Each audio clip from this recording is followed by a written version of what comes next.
पाटीलला आंदोलनाला बदल लागला एक गोष्ट निषेध करावं लागतं.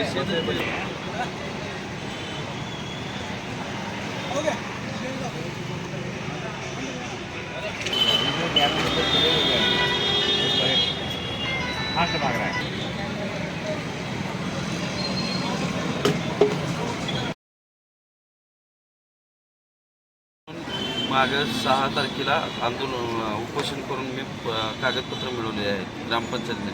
एवढ्या प्रमाणात त्याच्यावरती दडपण आहे की याचा कुठलीही चौकशी करायची नाही अशा पद्धतीची सगळी कर्मचारी काम करत आहेत.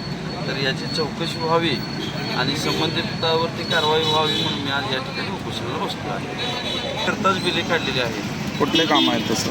पाणी पुरवठ्याची कामे आहेत, बरेच कामे आहेत. काय आज 5-50 कामं आहेत. काल फक्त आपल्या पाणी पुरवठ्याचे 2-3 अधिकारी आले होते गिरडीमध्ये चौकशीसाठी. तर 8 कामं चौकशी केला असता त्यातली 4 कामं त्या ठिकाणी नाहीतच. त्याने असं आम्हाला लेखी सूचना दिले की कामं नाहीत म्हणून, या ठिकाणी कामं उपलब्ध नाहीत म्हणून आम्हाला त्या ठिकाणी लेखी दिले तसं. तर अशा पद्धतीची भरपूर कामे आहेत. 50-60 कामं चांगले न करताच 1-1.5 कोटीचा भ्रष्टाचार केलेला आहे. त्याची सखोल चौकशी वगैरे आणि संबंधितावर कारवाई व्हावी अशी माझी मागणी आहे.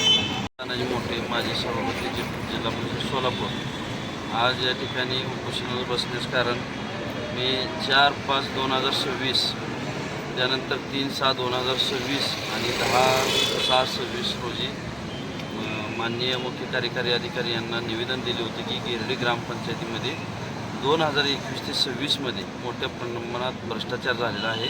तत्कालीन सरपंच आणि तत्कालीन अधिकारी जे तालुक्याचे कोण अधिकारी त्यात इन्व्हॉल्व आहेत या सर्वांवरती कारवाई करण्यासाठी जी मी मागणी केलेली आहे त्या अनुषंगानं आजपर्यंत कुठलीही